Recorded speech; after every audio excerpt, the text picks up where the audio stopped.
If there was one food that can fix your brain, what would that food be? Go ahead and put it in the comment section below.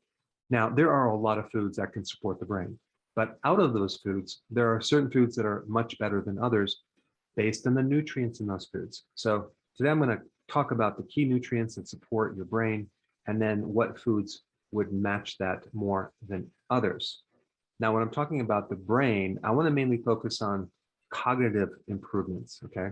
I'd like to emphasize improving attention, your perception, your memory, your ability to learn, reason, plan, problem solve, make decisions, and multitask. There's a huge connection between what you eat and how your brain operates.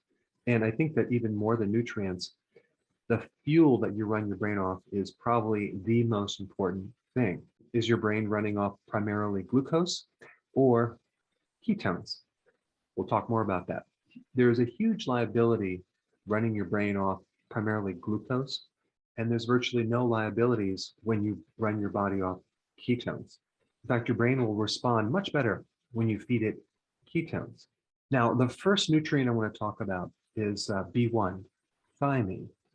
Now, what does it do? Well, in relationship to the brain, it's essential to act as a coenzyme in the production of energy. And I'm talking about ATP in your mitochondria, which is the energy factory of your entire body. But as far as your brain goes, B1 is very, very, very important. In fact, without B1, your neurons, your nerve cells that make up your brain, cannot receive glucose. In fact, if you look at someone with dementia or Alzheimer's, what's really going on is their nerve cells are starving to death, okay? And so even if you're on the ketogenic diet, a certain portion of your brain will still need glucose, but that glucose can be made by your own body through a process called gluconeogenesis. So you really don't need any additional glucose to feed your brain, but you definitely need B1 to be able to utilize that glucose, or those cells will die. So out of all the nutrients that your brain needs, B1 is right up there at the very top. If you want to look up more data on this, I put some videos down below, but you just need to look up something called Berg, and you'll get the whole picture of what happens. But if you're deficient in B1 related to the brain, because there's a lot of other connecting problems that can occur, your memory is going to suffer. Your ability to focus and have attention on certain things will be very limited. You'll feel agitated. You'll be irritated. Depression is a very common symptom of a B1 deficiency. So if you have depression, I would highly recommend taking B1, and I would also add in vitamin D3. Those two together will most likely pull you out of that depression. Another symptom would be something called lactic acidosis, because you're not able to metabolize glucose. You get a lot of buildup of lactic acid, and that can show up in restless leg syndrome. And another interesting symptom of a B1 deficiency is autonomic nervous system dysfunction. So let's say, for example, you stand up and you get dizzy, or you have a condition called POTS, where it's a very severe situation where you can't stand up, or else you feel very, very disoriented. So B1 is essential for getting the fuel to your brain. Now, there's also something called brain-derived neurotrophic factor, and that is like Miracle-Gro for your brain. It allows the neurogenesis, or the formation of new nerve cells. And there's three things you can do to increase this compound, and two of them go beyond just nutrition. So one is vitamin D3. Vitamin D3 is so, so important for your brain. And you primarily need to get that from sun. You can also get it from fatty fish, like salmon. You can get it from cod liver oil. And I even did a video on how to make your own vitamin D supplements using mushrooms, sun-dried. I'll put that link down below. But vitamin D is essential in helping you generate new nerve cells. Exercise is another really big factor, because it supplies a lot of blood flow to the brain. And then, of course, you have fasting. Fasting, hands down, is probably one of the best ways to trigger this compound. And it does a lot of wonderful things for the brain. And I did a whole video on that. I will put that video down below as well. And then we have zinc. Zinc is the most important trace mineral. It's involved in more enzyme pathways than all of the other trace minerals combined. But as far as the brain goes, it's vitally important. And where do you get zinc? Well, zinc is in red meat. It's in fish like salmon. It's in shellfish. It's in sea kelp. And it's in a lot of other foods. But the primary reason why people are not getting enough zinc is not from the diet. It's because they're eating something that's depleting zinc. It's usually cereals or grain products that are loaded with phytic acid. And of course, sugar and alcohol and other things will deplete your zinc. All right, the next nutrient that's really, really important would be something called DHA. That is a type of omega-3 fatty acid. And where do you think you find that? Fatty fish, like salmon. As you see, I keep coming back to salmon, which is a common thread through this video. But DHA is vitally important in supporting the membranes around the neurons. And these membranes are made from fat, primarily DHA. And so we need a lot of this unique fat to support the brain. And of course, on the flip side of that, we don't need a lot of omega-6 fatty acids to support the brain.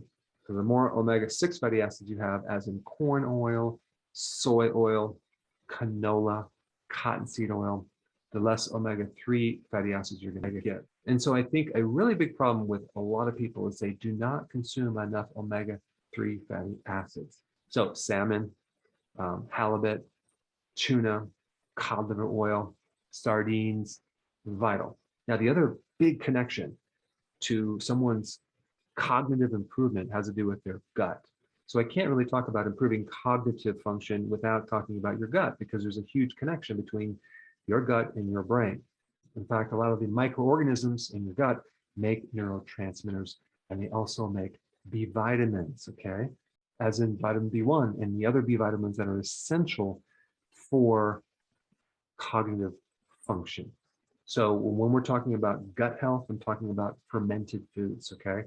Sauerkraut would be one of them, but there's also kefir and kimchi and fermented vegetables, and there's a lot of other fermented foods from different cultures.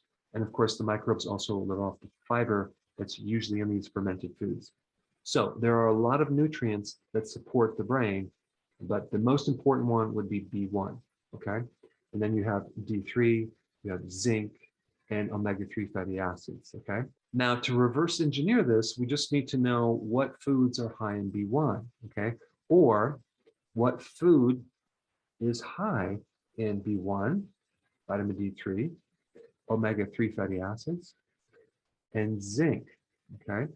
So the number one food that I think is best for improving your cognitive function is salmon. Because it's loaded with B1, it has vitamin D3, it has zinc, it has omega-3 fatty acids, and a lot of other nutrients that are good for the brain that I didn't mention. But again, I'm not talking about just having salmon. You have to have a lot of different foods, and you can get these nutrients from other foods, but salmon tends to have some really key nutrients to support your brain.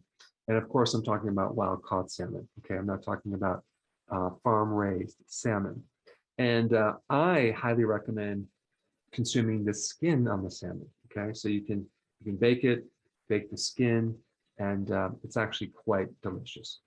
Now, getting back to B1, there's some other key foods that are very important to supply B1. One would be nutritional yeast. You can put it on your salad. You can cook with it. You can just take it as a supplement, but nutritional yeast not only has B1, but it has pretty much all the B vitamins. Now, the reason I like nutritional yeast is because it is a natural source, unless you're getting the fortified nutritional yeast, which I don't recommend. You need the unfortified nutritional yeast. And if you want a good source for that, I put that link down below. Then we get sunflower seeds. They also have B1. Now, out of all the meats, and meats, including beef and chicken, have B1, but out of all the meats, pork is at the top of the list. Now, I'm not telling you to consume pork. I'm just telling you that pork has more B1 than other meats. Now, we talked about the nutrients for the brain. Now let's talk about the things that deplete nutrients in the brain, specifically B1.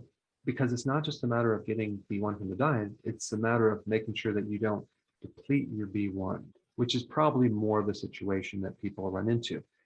So I'm going to list off these items that will deplete B1, which affects your cognitive function. Number one, alcohol. especially if you're an alcoholic, you're going to be very deficient in B1, and that's going to affect your cognitive function. All right, number 2 is sugar, okay? Refined sugar, refined carbohydrates, okay, which is a common problem. Tea, because of the tannic acid, blocks B1 from being absorbed. So if you're a tea drinker, you better make sure you're taking B1.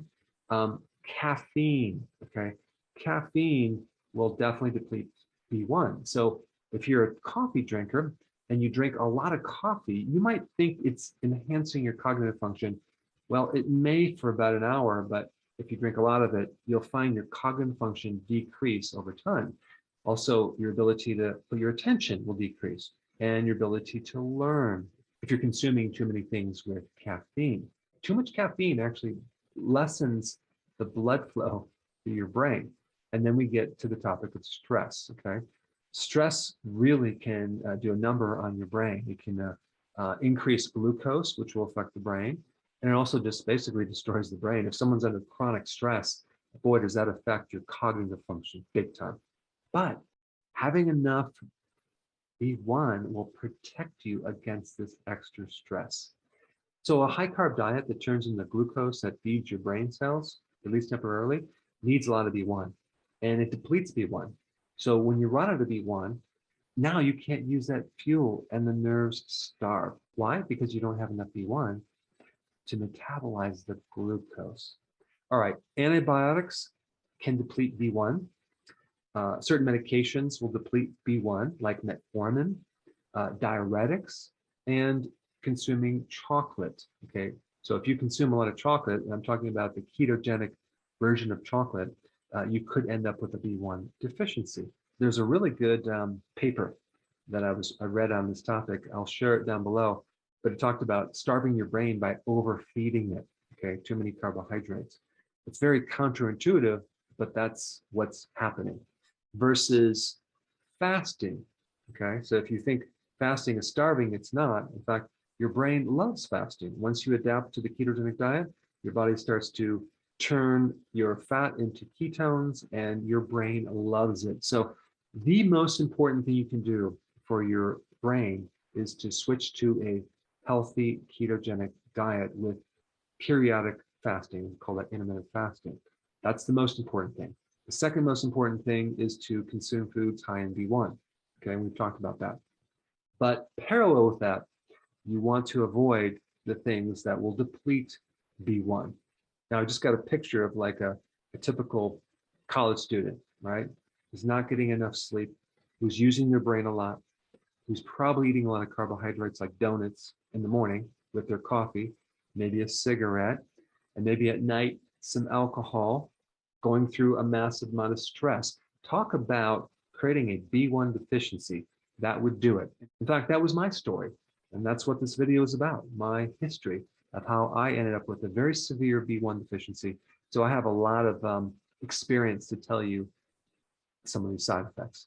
Now, I think the next best video to watch would be the one on doing fasting for your brain.